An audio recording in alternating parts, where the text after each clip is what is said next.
Professeur Didier Raoult, quelles sont les leçons que l'on peut tirer de l'observation des malades et de la thérapeutique du Covid-19? Bien, sur la première partie, je pense qu'il y a eu une erreur très importante qui a été commise dans tous les pays développés, et probablement qui n'est pas exclusif à la France, qui est que, ne connaissant pas le Covid-19, les ministères, les administratifs, l'OMS a pris comme modèle la grippe, en particulier le plan grippe du CDC de 2017, et considéré qu'on allait être comme dans le cadre de la grippe. Et c'est une erreur fondamentale. Et c'est l'erreur des gens qui ne connaissent pas les maladies infectieuses et les nouvelles maladies infectieuses. Donc, ce qui montre bien qu'il y avait un déficit vraiment important en termes de conseils et de réflexion, parce que c'est pas comme ça. Voilà. Chaque maladie nouvelle est différente. Et donc, il faut commencer par l'observer pour voir ce qu'il faut faire. Et bien entendu, ça signifie que, de la même manière, aucune maladie nouvelle on ne peut jamais prédire ce que va devenir une maladie nouvelle. C'est impossible. Donc, les prévisions sont fausses et les stratégies que l'on base sans avoir eu le temps d'observer les choses sont fausses par définition. Et il y a là au moins 4 différences majeures qui ont expliqué un grand nombre d'erreurs qui ont été réalisées et qui ont expliqué qu'il y a une variation considérable de la mortalité entre un endroit et un autre en fonction du fait qu'on a traité cette maladie comme une maladie nouvelle que l'on ne connaissait pas, qu'il fallait examiner, traiter, prendre en charge, ou qu'on a considéré que ça allait être comme la grippe, et on a tiré de la grippe des arguments pour une prise en charge dirigée non plus par les médecins, mais par les autorités.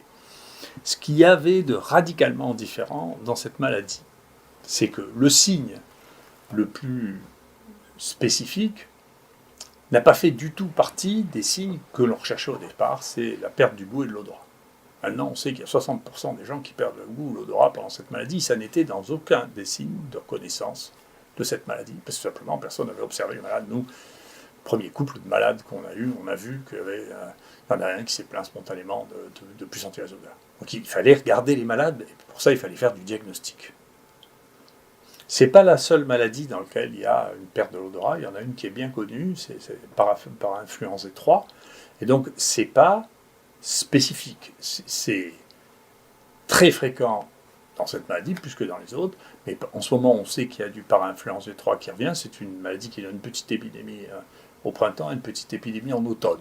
Et elle est associée à ça, on appelle ça l'anosmie saisonnière, parce que pendant la saison du parainfluenza 3, il y a des anosmies. Donc, il n'y a pas 100% non plus des gens qui ont une anosmie qui vont avoir un Covid-19. La deuxième chose, c'est que la fièvre est très élevée dans la grippe. Vous savez bien, la grippe, vous avez 40. Ce n'est pas un facteur déterminant ici. Vous pouvez avoir de la fièvre, mais pas nécessairement. Il y a beaucoup de gens qui ont des formes relativement graves et qui n'ont pas de fièvre.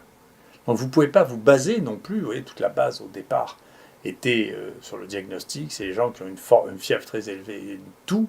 Ce n'est pas des éléments spécifiquement et systématiquement associés à cette maladie, c'est plutôt relativement rare dans la proportion des gens qui ont cette maladie. Le troisième point, c'était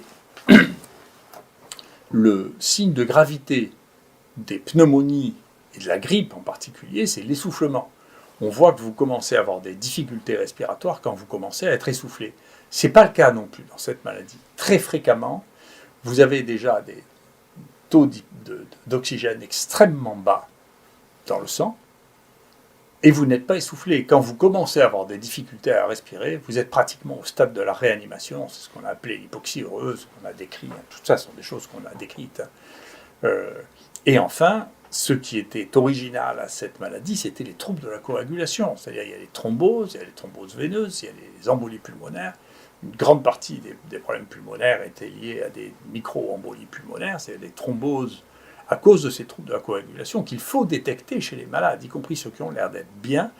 Et parfois, nous, on a eu encore là l'occasion de voir quelqu'un qui avait une soixantaine d'années, une toute petite anomalie biologique, on l'a fait revenir pour faire un scanner, et il avait la moitié des poumons qui étaient atteints qu'on a pu détecter simplement en regardant qu'il y avait un petit trouble de la coagulation, qui s'appelle les dédimères, d'accord, et qui était juste à 2 fois la normale, hein, pas une chose extrême. Donc c'est une maladie très différente. Et donc la première partie de la stratégie qui a été de dire, écoutez, voilà, c'est comme la grippe, et donc voilà les signes qui doivent amener à consulter, à appeler le SAMU, sont ceux qui témoignent de la grippe grave, n'étaient pas cohérents avec cette maladie, qui est une maladie nouvelle. Donc moi j'espère, peu importe le passé, le temps triera, j'espère qu'à l'avenir, on se souviendra de cette leçon qui est que les maladies nouvelles, il y a un premier stade qui est le stade de l'observation de la maladie pour essayer de comprendre comment ça se passe et prendre des mesures qui sont corrélées avec ça. Attention à la coagulation, attention à l'oxygène. Vous savez, quand on était les premiers à dire il faut absolument acheter des saturomètres, c'est-à-dire qu'on puisse regarder à la maison, que tous les médecins généralistes puissent tester la saturation en oxygène. Et dès qu'elle est en dessous de 95, il faut les envoyer à l'hôpital. Je suis content que plusieurs semaines après, la Haute Autorité de Santé lui a recommandé de vérifier la saturation en oxygène parce que ça, c'est un signe de gravité. Mais on ne pouvait pas le savoir avant d'observer les malades. On ne peut pas savoir ça dans un bureau. Il faut voir les malades pour pouvoir le savoir.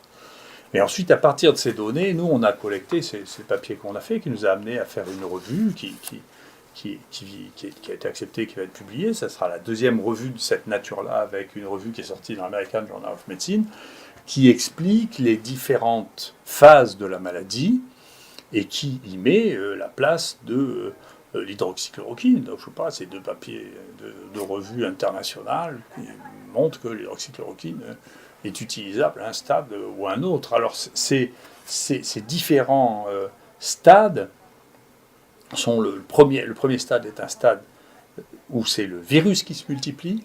Dans ce stade où le virus se multiplie, c'est là qu'il y a peut-être eu un effet du remdesivir. C'est difficile à analyser parce que ces études sont bizarrement biaisées. Nous, on pense que l'hydroxychloroquine et l'azithromycine jouent un rôle assez important à ce stade-là, au moment où il y a le virus qui se multiplie. C'est un moment où il ne faut surtout pas donner de cortisone. La déclaration de l'essai recovery des États-Unis est extrêmement mal faite parce qu'elle laisse penser qu'il faut donner la cortisone à tous les stades. Et c'est pas vrai. La cortisone, il faut en donner peu, et seulement quand on est au stade 3, c'est-à-dire au stade inflammatoire. Donc à ce stade-là, comme on le sait, là aussi, tout ça, moi je trouve que les gens oublient les maladies infectieuses. On sait bien que dans les maladies infectieuses, quand on n'a pas contrôlé la multiplication du microbe, il ne faut pas se jeter sur la cortisone parce que ça fait flamber les maladies infectieuses. C'est au moment où il y a la réaction inflammatoire que la cortisone peut être utile, mais pas au moment où c'est simplement le virus qui est en train de se multiplier. Donc la deuxième stade, c'est un stade intermédiaire entre l'activité du virus et la réaction inflammatoire. Le troisième stade, qui n'est pas toujours atteint, mais qui est chez les gens qui sont à risque, qui a été appelé la tempête cytokinique ou la réaction inflammatoire majeure qui peut mener à la réanimation. Dans cette phase-là, il y a très peu de virus, donc c'est une des raisons pour lesquelles les antiviraux, soit le remdesivir ou un autre, ne marchent pas. On y reviendra, mais il n'y a pas de traitement magique. Hein. Et là, c'est là que la modulation de la réaction inflammatoire joue un rôle, que ce soit l'hydroxychloroquine, le tocilumab a montré qu'il n'était pas plus efficace que l'absence de traitement. C'est là qu'il faut vraiment donner des anticoagulants. Et c'est là que la cortisone peut être donnée, mais à des doses raisonnables, c'est-à-dire soit 6 mg de dexaméthasone, soit 40 mg de soluprel. On n'utilise pas la dexaméthasone. Et ça améliore dans cette phase le pronostic. Et puis la quatrième phase, c'est la qualité des soins. Parce qu'à ce stade-là, on a un stade lésionnel et il faut que les réanimateurs aident à passer le cap de la réparation de cette maladie.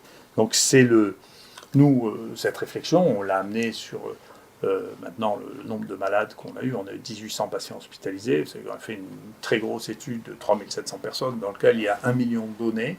Cette étude va être rendue la semaine qui vient entièrement disponible pour tout le monde. C'est la seule étude qui soit pour l'instant disponible, hein, qui sera disponible pour que les gens travaillent sur ces données parce qu'on est incapable d'analyser absolument toutes les données qu'il y a là-dedans. Il y a tellement de données que chacun pourra tester une hypothèse sur ces données et puis faire d'autres travaux scientifiques, parce que la science, c'est comme ça, on partage les données et puis tout le monde peut vérifier que c'est vrai, que c'est pas vrai, que les conclusions qu'on a tirées sont exactes ou pas.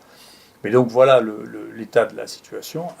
On ne traite pas de la même manière au début, à la fin, les patients qui ont cette maladie.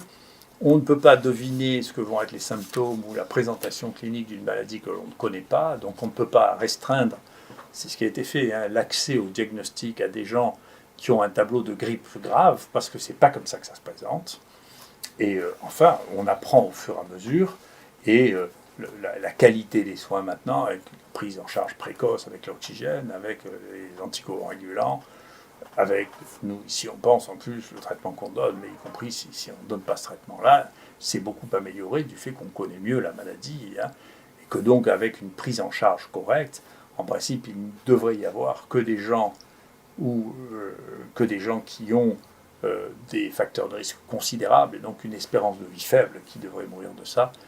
Pour les autres, c'est seulement des cas exceptionnels. Nous, dans toute la série qu'on a, il n'y a que 2 personnes dont on ne comprenne pas pourquoi ils sont morts de cette maladie. Les autres avaient des polypathologies, des maladies qui faisaient que de toute manière leur espérance de vie était limitée.